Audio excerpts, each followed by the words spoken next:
ఈ సమయంలో మనం నేర్చుకునే అంశం ఈరోజు 1వ అధ్యాయం 5వ వచనంలో శోక సంద్రముతో నిండిన నయోమి హృదయం. అందరు చెప్పండి, శోక సంద్రముతో. ప్రశాంతి గట్టిగా చెప్పు, పానం లేని దానిలా కూర్చున్నావు. చెప్పు, గట్టిగా చెప్పు. ఎక్కడంట?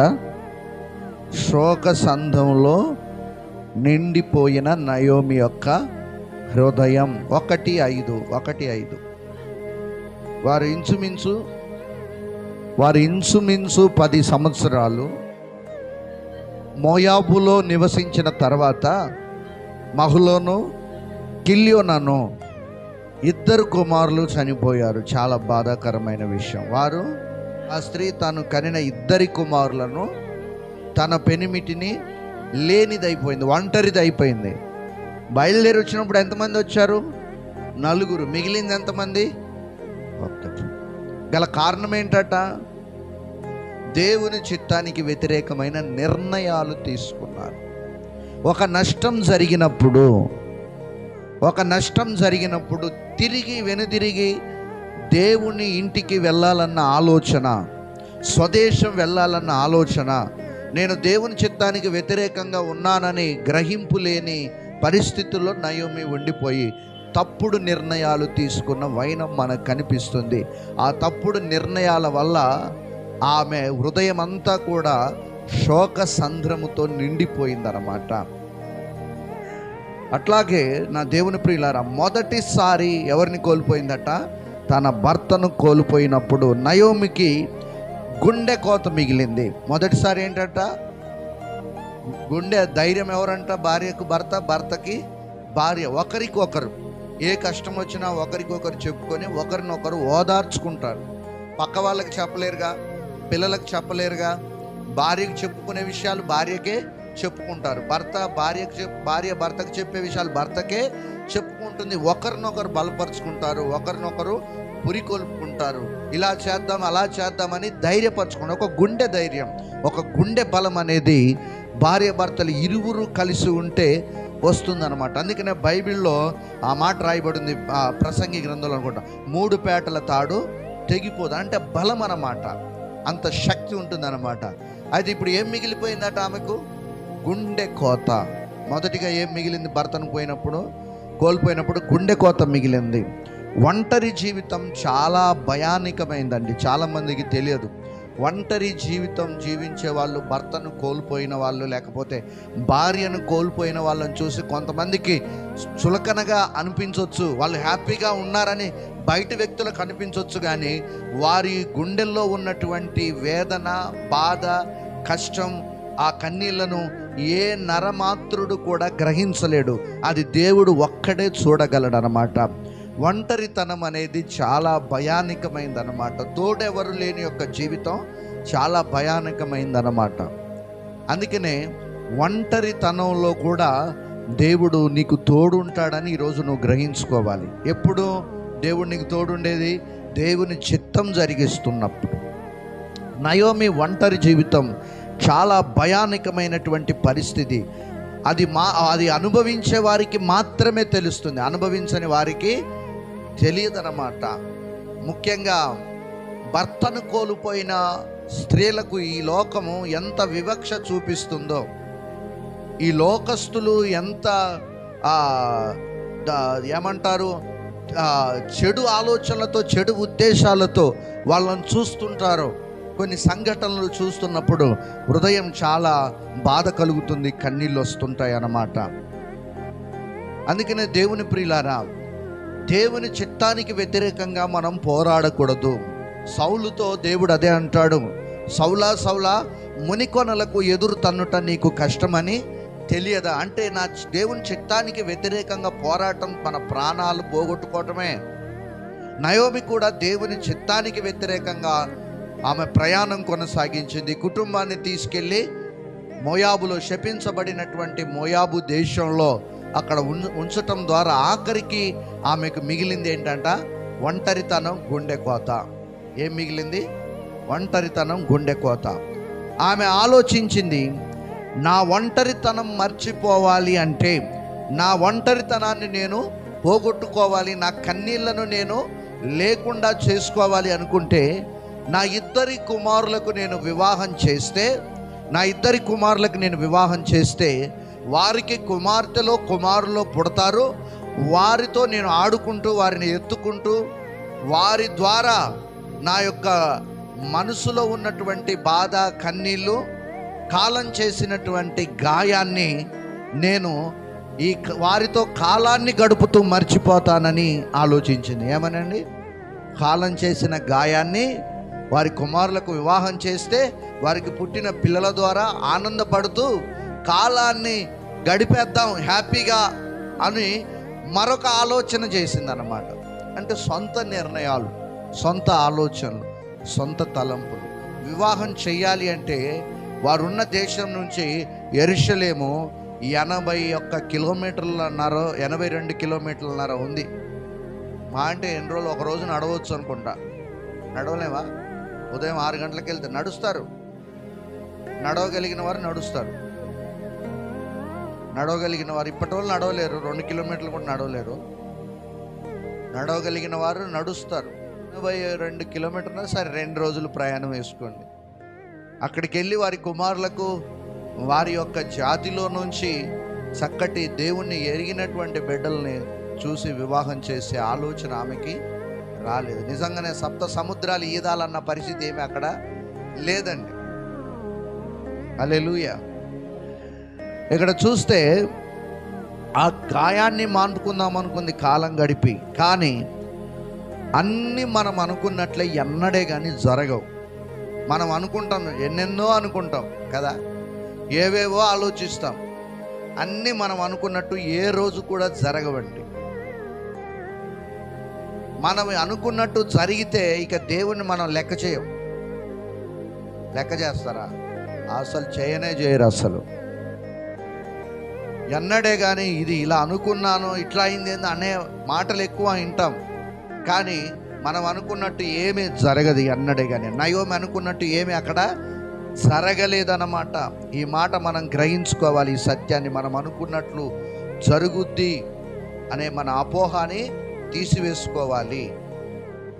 మనం అనుకున్నట్లు ఏది కూడా ఏ రోజు కూడా జరగదు. దేవుని చిత్తమే జరుగుద్ది, దేవుని నిర్ణయమే జరుగుద్ది. పిల్లల్ని కంటే వారి ద్వారా చక్కగా వాళ్ళని ఎత్తుకొని, మనవరాళ్ళని ఎత్తుకొని కాలం గడుపుదామనే ఆశ ఆవిరైపోయింది.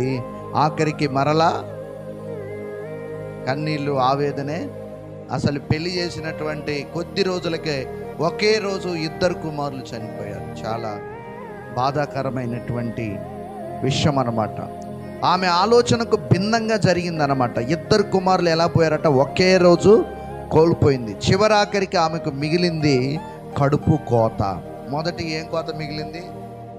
రెండవసారి కడుపు కోత.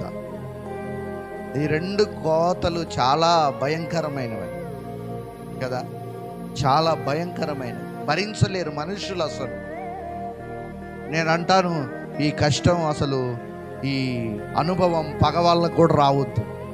ఏంటి? భర్తను పోగొట్టుకుంది, కొడుకులను చేతికి ఎదిగారు, పెళ్లి చేసింది, కొడుకులను కూడా కోల్పోయింది, చచ్చిపోయారు వాళ్ళిద్దరు కూడా యవనస్తులు. వాళ్ళ వంశం అక్కడితో ఆగిపోయింది. ఎటు చూసినా అంధకారం, ఎటు చూసినట్టు ఆమెకి ఏమి తోచని పిచ్చిదానిలాగా నిలబడిపోయింది అక్కడ. ఓదార్చేవాడు లేడు, బలపరిచేవాడు లేడు, మేమున్నామని గుండె ధైర్యం చెప్పేవాడు అక్కడ నా అనుకున్న వాళ్ళు ఎవరు కూడా లేరు. ఆత్మీయులు లేరు, ఆత్మీయ సంఘస్థులు లేరు, నీ కోసం ప్రార్థన చేస్తామనే ధైర్యం చెప్పేవారు కూడా లేరండి. ఒంటరిగా మిగిలిపోయింది, ఒంటరిగా మిగిలిపోయింది. గుండె కోత, కడుపు కోత. దీనికి కారణాలు ఏంటంట? దీనికి కారణాలు ఏంటి చెప్పాలి మీరు.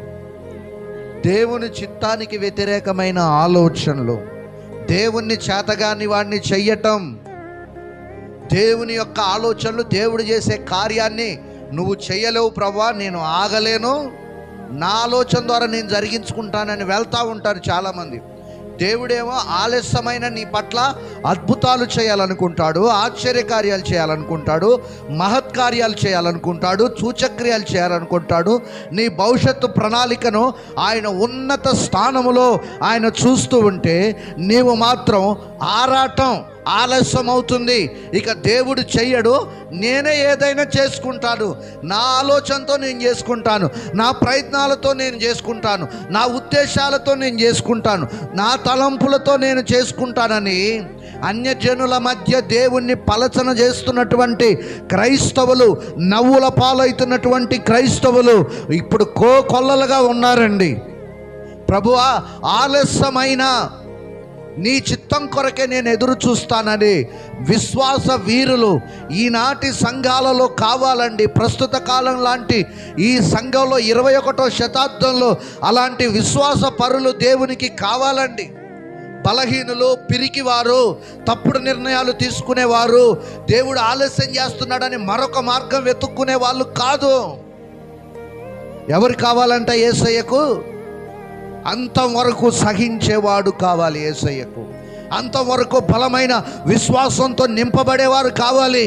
కరువైన, ఖడ్గమైన, వస్త్రహీనతైన, రోగమైనా కూడా నా దేవుడు నన్ను దర్శిస్తాడు, నా దేవుడు నన్ను బలపరుస్తాడు, నా దేవుడు నన్ను ఆరోగ్యవంతుడిగా చేయుటకు ఆయన శక్తిమంతుడు, సమర్థుడు అనే విశ్వాసం ఎప్పుడైతే మనలో నింపబడుతుందో దేవుని చిత్తం మన ఎడల ప్రారంభమవుతుంది. హల్లెలూయా, హల్లెలూయా. దేవుని చిత్తం ఏమవుతుందంట? ప్రారంభించబడుతుంది. అప్పటిదాకా మనం ఆగమే. ఇవ్వాలనుకుంటే రేపు కావాలి, ఇవాళ నైట్ ప్రార్థన చేస్తే తెల్లారేసరికి అద్భుతం జరగాలి. ఎక్కడ జరగాలంట? మోషే లాంటి వాళ్ళే 40 పగళ్ళు 40 రాత్రులు కడుపు మార్చుకొని ఉపవాసం ఉంటే గాని వాళ్ళకు దిక్కు లేదు. దానియేలు లాంటి వాళ్ళు జీవితాలు బాల్య వయసు నుంచి సమర్పించుకుంటే తప్ప వాళ్ళు యవన వయసుకు వచ్చిన తర్వాత వాళ్ళకి ఆశీర్వాదం ఉంది. ఎమ్మటే వచ్చిందా? చెరసాలలో సమర్పించుకున్నంత మాత్రాన వారికి దీవెన వర్షం వెంటనే తెల్లారే భోజనాన్ని ధిక్కరించినంత మాత్రాన వెంటనే బలా నమ్మకమైన మంచి దాసులారా అని వాళ్ళకు సింహాసనాలు ఇచ్చాడా, అధికారాలు ఇచ్చాడా? లేదే. కొన్ని సంవత్సరాలు పట్టిందండి. హల్లెలూయా. పరీక్షలో మనం పాస్ అవ్వాలి. దేవుడు మన విశ్వాసాన్ని పరీక్షిస్తాడు. కరువులు, లేమి, ఇబ్బందులు, ఇరుకులు, అరణ్యం లాంటి పరిస్థితులు మనకు తీసుకొచ్చి ఇట్లాంటి పరిస్థితుల్లో కూడా నా పిల్లలు నా మీదనే ఆశ పెట్టుకొని ఉండగలరా, లేక నయోమిలాగా మరొక మార్గాలు చూసుకుంటారా అని ఇశ్రాయేలీలకు ఎలాగైతే ఎర్ర సముద్రాన్ని అడ్డుగా పెట్టి పరీక్షించాడో, ఎలా అయితే అరణ్యంలో 40 పగళ్ళు 40 రాత్రులు నడిపించి పెట్టాడో పరీక్ష, ఈ రోజుల్లో ఉన్న సంఘానికి కూడా, సంఘస్థులకు కూడా పరీక్షలు పెడుతున్నాడండి. పరీక్షలో మనం పాస్ అవ్వాలి. ఆమేన్. హల్లెలూయా, హల్లెలూయా. అందుకనే దేవుని ప్రియులారా, నయోమిలాగా మరొక నిర్ణయం మనం తీసుకోకూడదు, మరొక ఆలోచన చేయకూడదు. మా నాన్న ఇంకా పెళ్లి చేయట్లేదు అని అమ్మాయిలు ఒక దారి, అబ్బాయిలు ఒక దారి, జీవితాలు చాలామంది నాశనం అయిపోతున్నాయి. ఏమైపోతున్నాయి? వాళ్ళకి తెలియదా మీకు పెళ్లి చేయాలని? వాళ్ళకి తెలియదా ఎలాంటి వాళ్ళని తీసుకురావాలని? ఉబలాటం. ఎంతమంది జీవితాలు, బ్రతుకులు బస్ స్టాండ్ అయి మనం చూస్తున్నాం. ఆడపిల్లలై తల్లిదండ్రులు ధిక్కరించి కాదని వెళ్ళిపోయి ఎంతమంది లబోదిబోని నెత్తి కొట్టుకుంటూ తప్పు చేశామని, తల్లిదండ్రుల ప్రేమ అయ్యో మేము గుర్తెరగలేకపోయామని ఇప్పుడు ఏడుస్తుంటే ప్రయోజనం ఏమైనా ఉందా?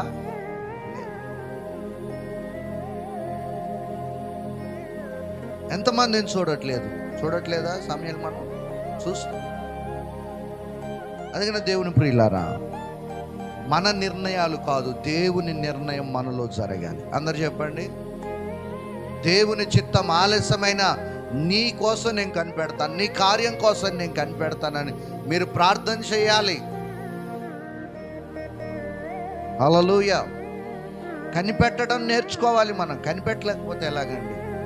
నయోమిలాగా వెంటనే ఇక్కడ మనం బ్రతకలేము, ఇక రేపే చచ్చిపోతున్నాం అన్నట్టుగా తట్టపుట్ట చదువుకొని మన బ్రతుకు మనం బ్రతుకుదాం, మన పక్కన ఉన్న వాళ్ళు ఎట్నైనా పోనివ్వండి అని వాళ్ళ దారి వాళ్ళు చూసుకున్నారు. పాడైపోయింది ఎవరు ఆఖరికి చెప్పండి? ఇతరుల మేలు కోరని వారు ఎప్పుడు బాగుపడరండి. మనం బాగుపడాలి. క్రైస్తవుడి మంచి గుణం ఏంటంట? మనం బాగుండాలి, 10 మందిని బాగు చేయాలి, బాగు పెట్టాలి, మేలుకరంగా ఉండాలనేదే క్రైస్తవుల యొక్క లక్షణం. మిషనరీలు అదే చేశారు. వారి దేశాలు విడిచిపెట్టి ఖండాలు దాటి వచ్చి భారతదేశం, వాళ్ళ కోసం ఎన్నడూ ఈ భారతదేశంలో బ్రతకలేదండి.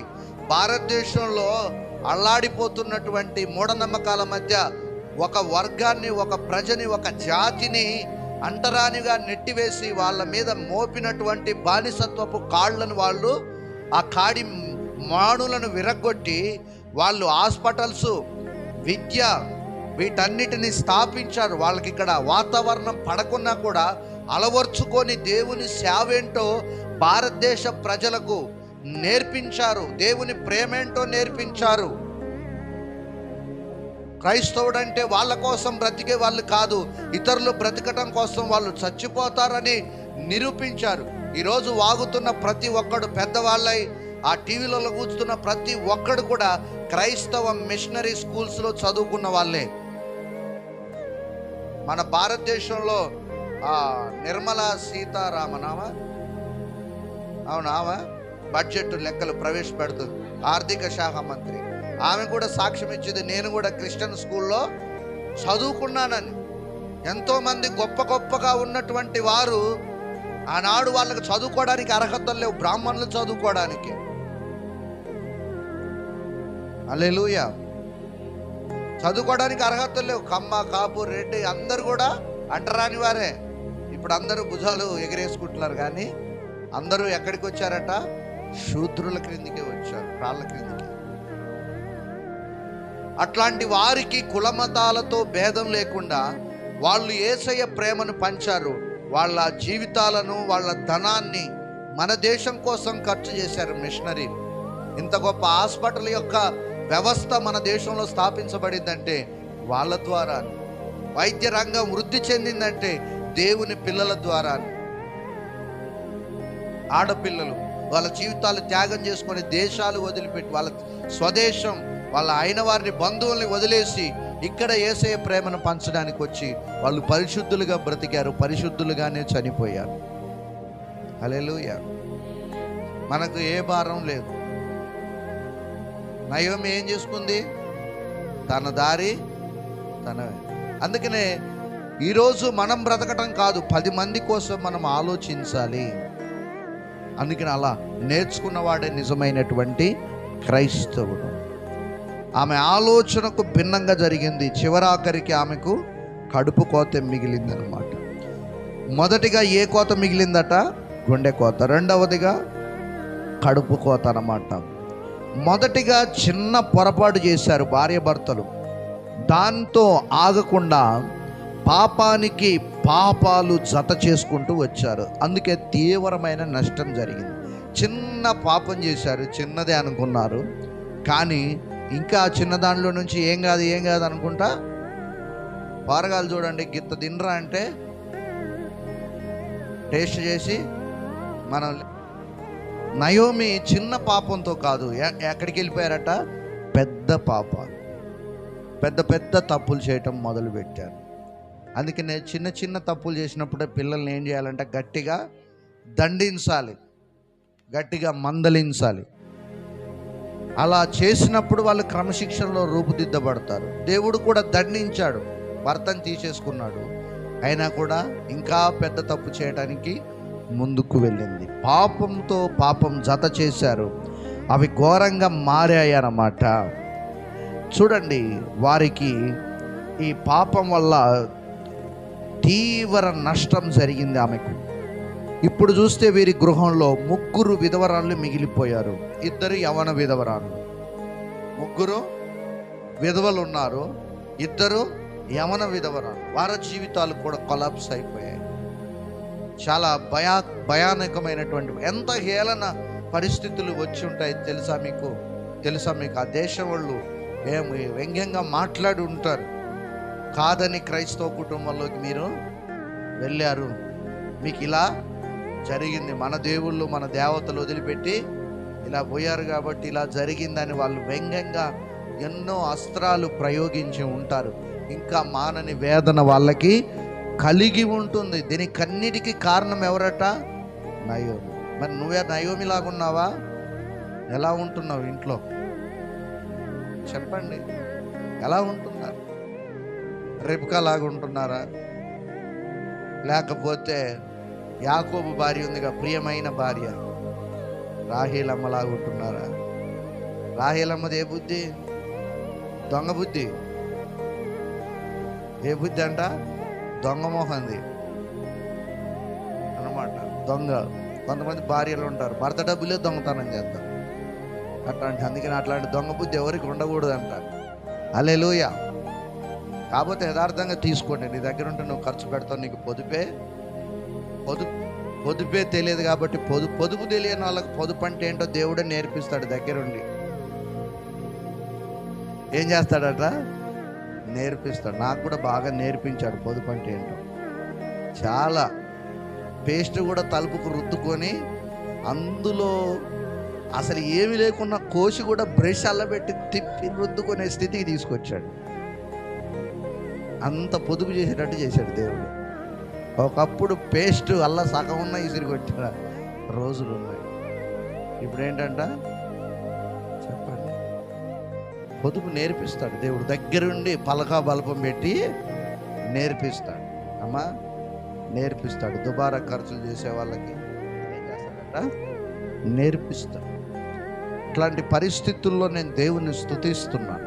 దేవునికి మహిమ కలుగును గాక. ఆమేన్. హల్లెలూయా. అట్లాగే ఇక్కడ మనం గమనిస్తే దేవుని సన్నిధిని విడిచి తిరిగితే ఇలాగే ఎవరికైనా జరుగుతుంది. పోయినసారి నేను చెప్పాను, యెహోవాను విడిచి తిరుగు వారికి శ్రమలు విస్తరిస్తాయి అని. దేవుణ్ణి విడిచి తిరిగే వారికి ఏమొస్తాయి? శ్రమలు విస్తరిస్తాయి. ఒక పక్క దేవుణ్ణి ఆరాధిస్తూ జీవము కలిగిన దేవుణ్ణి కలిగి ఉండు, మరలా విగ్రహాల మీద ఆ నమ్మకాన్ని పెంచుకునే వారికి శ్రమలు కష్టాలు ఇంకా ఎక్కువగా దేవుడు వారితో ఉండడండి, వస్తాయి. నువ్వు ఆనుకుంటే పూర్తిగా నీ దేవుడైన యెహోవా మీద ఆనుకో, యేసయ్య మీద ఆనుకో. ఆయన అన్ని పరిస్థితుల నుంచి నిన్ను విడిపించి బయటికి తీసుకొస్తాడు. అందుకనే రెండు తలంపుల మధ్యన ఉండొద్దు. ఉంటే చల్లగానైనా ఉండు, వెచ్చగానైనా ఉండు. నీ పరిస్థితి ఏంటో దేవుడు గమనిస్తున్నాడు. రెండు తలంపుల మధ్య ఉండకూడదు. దేవుడు అదే వీళ్ళు రెండు తలంపుల మధ్య ఉన్నారు. దేవుణ్ణి విడిచారు, దేవుని సన్నిధిని వదిలి వెళ్ళిపోయారు. మోషే లాంటి గొప్ప భక్తిపరుడే, దైవజనుడే దేవుడు అన్నాడు, నా దూతను నీకు నేను ముందుగా పంపిస్తానంటే, ప్రభువా నీ దూత కాదు, నీవు మాతో రావాలి, నీ సన్నిధి నాతో వస్తేనే ఈ ప్రజల్ని ఇక్కడి నుంచి నేను తోడుకొని వెళ్తాను. నువ్వు లేకుండా ఒక్క అడుగు కూడా నేను బయటికి వెయ్యను ప్రభువా. దేవుడే చెప్పాడు కదా దూతను పంపిస్తానని. అయినా కూడా అతనికి ఉన్న బలం ఏంటి, విశ్వాసం ఏంటంట? దూత కాదు, అసలైన దేవుడు నాతో ఉండాలి. ఆయన సన్నిధి నాతో ఉంటే ఆ బలము వేరు, ఆ ధైర్యము వేరు. దేవుని ఎదుట మనం ఎందుకు పనికిరాని వారం?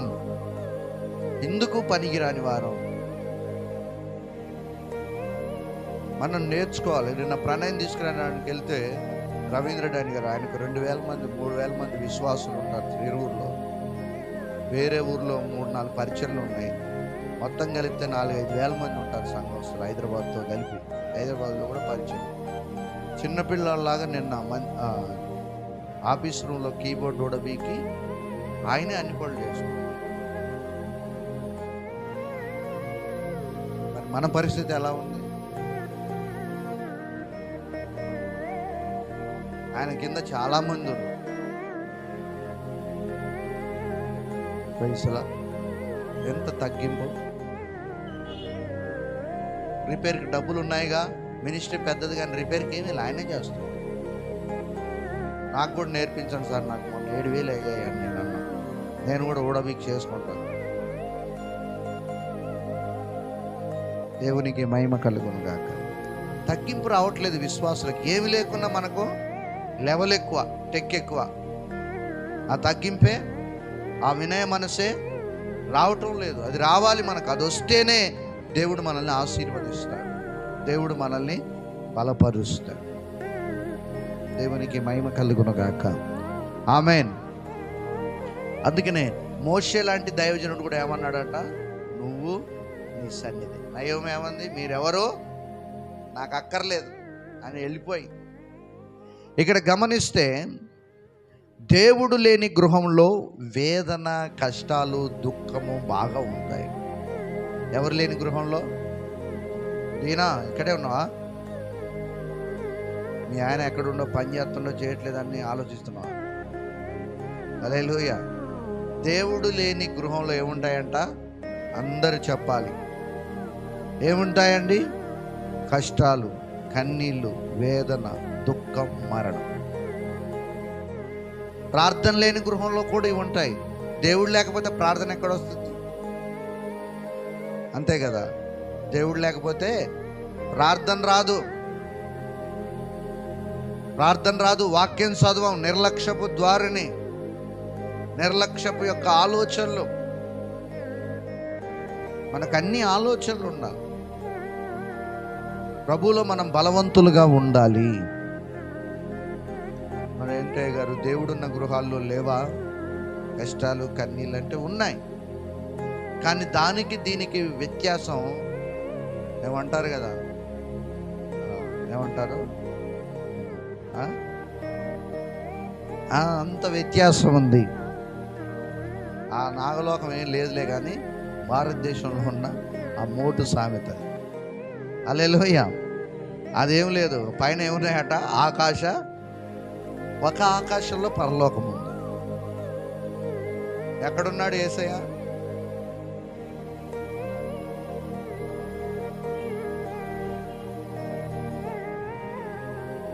ఎక్కడి నుంచి లెక్క పెడతారు మీరు?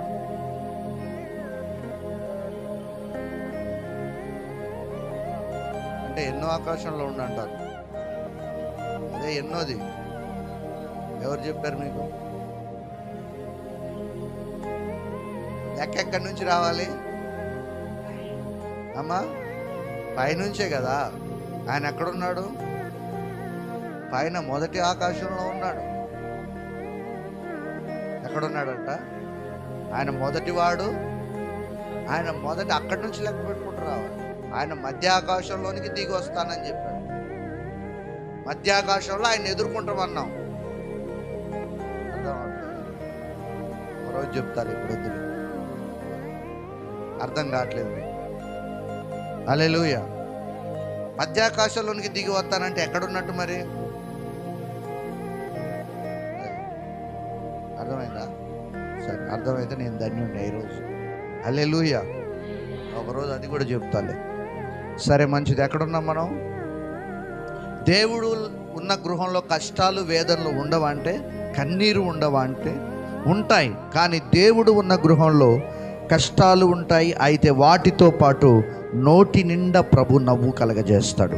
ఎందుకంటే శోధనను తట్టుకునే శక్తిని ప్రభు ఇస్తాడనమాట. శోధన తప్పించుకునే ఉపాయాన్ని కూడా ఆయన కలగజేస్తాడు. దేవుడున్న గృహంలో శోధనని తట్టుకునే శక్తిని, ఉపాయాలను ఎవరిస్తారట? దేవుడు కలగజేస్తాడు. ఎందుకంటే దేవుడు ఉన్నాడు ఇశ్రాయేలీలతో. ఎర్ర సముద్రం అడ్డగా ఉంది, ఫరో వస్తున్నాడు. ఏమిచ్చాడు? శోధనని తప్పించుకునే మార్గాలను తెరిచాడు. దేవుడు తెరవలేదా?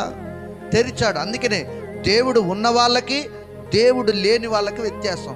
నయోమితో దేవుడు లేడు, అందుకనే ఏ మార్గం కూడా ఆమెకు తెరవబడలేదు. సంతోషం లేదు, సమాధానం లేదు, దుఃఖం, మరణాలు ఆమె కుటుంబంలో ఉన్నాయి. హల్లెలూయా. ఇశ్రాయేలీలందరినీ కూడా మరణశాసనం రాశారు. రాజు ఉంగరంతో ముద్రించారు.